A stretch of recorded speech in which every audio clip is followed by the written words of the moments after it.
রব্বুল আলামিন সৃষ্টির ভিতরে শ্রেষ্ঠ করে আমাদেরকে বানাইছেন, আবার সবচেয়ে নিকৃষ্ট তাও কি মানুষ। এখন মানুষের সম্মান, মানুষ শ্রেষ্ঠত্ব এইটা নির্ভর করে কি বংশের উপরে? সৈয়দ বংশ, চৌধুরী বংশ, তালুকদার, জমিদার, আরো অনেক অনেক এরকম বংশের উপরে কি তার ভালো মন্দ নির্ভর করে? তাহলে চেয়ারম্যান মেম্বারের ফ্যামিলিস্টা, মুফতি, মহাদ্দিস, সেক্রেটারি, সভাপতি, তাহলে কোন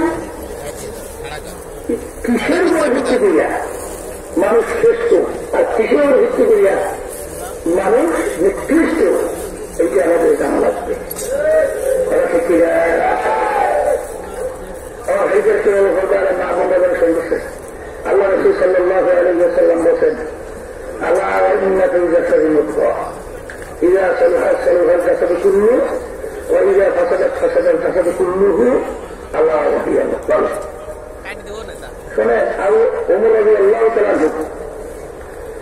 তিনি কাফেরদের যখন অন্তর্ভুক্ত ছিল, কাফেরদের মিটিং হইতেছিল না, আল্লাহ রাসূল সাল্লাল্লাহু আলাইহি ওয়াসাল্লাম তার মাথা মোবারককে কাইতে নিয়ে আসতে পারবেন না। আউযুবিল্লাহ, কেউ সাহস করে না। ওমর রাদিয়াল্লাহু তাআলা তরবারি থেকে খাপ থেকে তরবারি বের করে বেরিয়ে গেছে। আউযুবিল্লাহ, বলতেছিল আমি পারবো, মুহাম্মদের মাথা কাইতে নিয়ে আসতেন। আউযুবিল্লাহ, কাফের জাতের দেখলো এমন ব্যক্তি তার হইতে পারবে, অপেক্ষা করতেছে আল্লাহ রাসূল সাল্লাল্লাহু আলাইহি ওয়াসাল্লামের মাথা মোবারক কাইতে নিয়ে আসবো।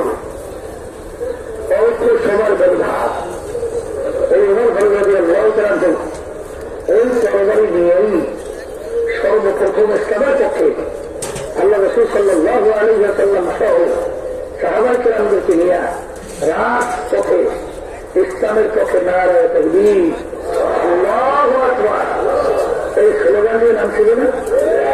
আচ্ছা, এখন বলেন তো যে ওমর রাদিয়াল্লাহু তাআলা একটু আগে যখন আল্লাহর হাবিবকে কতল করার জন্য রওনা করছিল তখন তার চক্ষু ছিল দুইটা, আর এখন ইসলামের পক্ষে নামছে, পরিবর্তন হয়েছে, এখন চক্ষু চারটি হয়েছে, হাত আগে দুইটা জন্য এখন পাঁচটা হয়েছে। তাকে চোখে করে পার্থক্য আছে, হাতের দিক থেকে, পায়ের দিক থেকে, অন্য কোনো অঙ্গ প্রত্যঙ্গ আগে যার বছরের তারিখও আছে, চেহারা সেইভাবেই তো আছে। কিন্তু তাহলে বোঝা গেল আগে আল্লাহ হাবিবকে কতল করার জন্য গেলে এক নয় বদল, আর সেই লোক এখন ইসলামের পক্ষে নামে একেবারে ইসলামের ভিতরে একজন ভালো মানুষ লিডার হয়ে গেল। পাঁচটি করে পরিবর্তন হয় নাই, হয়েছে? তাহলে কোন জায়গায় যেন একটা পরিবর্তন হয়েছে, এটা দেখি না। সেই জায়গাটার নাম হল আল্লাহ রাসূল সাল্লাল্লাহু আলাইহি ওয়াসাল্লাম বলে প্রত্যেকটা মানুষের ভিতরে আল্লাহ রাব্বুল আলামিন একটা গোশতের টুকরা দান করছে। কি টুকরা? ওই গোশতের টুকরা যারা ভালো হয়ে যায় ওই মানুষকে এক পর্যায়ে ফেরেশতার চেয়ে সম্মানিত হয়ে যায়। ফেরেশতার চেয়ে সম্মানিত, এই সম্মানিত ফেরেশতা যেখানে পৌঁছতে না পারে সেখানেও মানুষ পৌঁছে যায়, ঠিক না? আল্লাহ রাসূল সাল্লাল্লাহু আলাইহি ওয়াসাল্লাম সবে মেয়েরাজে গেলেন।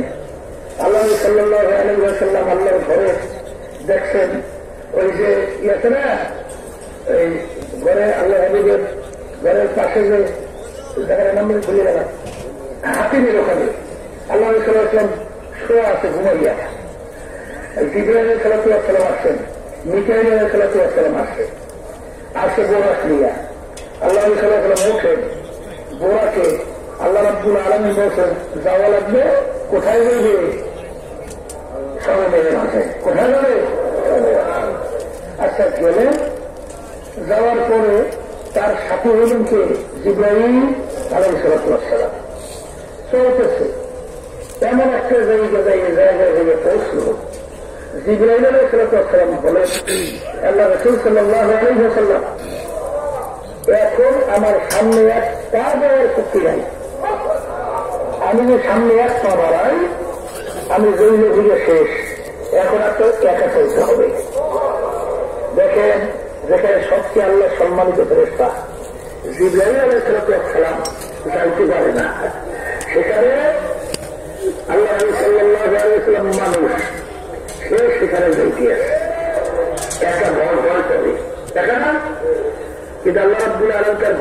একজন তার সবচেয়ে কাছের সাথে আবু বকর সিদ্দিক রাদিয়াল্লাহু আনহু তার আওয়াজ আল্লাহ রাব্বুল আলামিন আল্লাহ হাবিবের কানে পৌঁছাইতেছিল।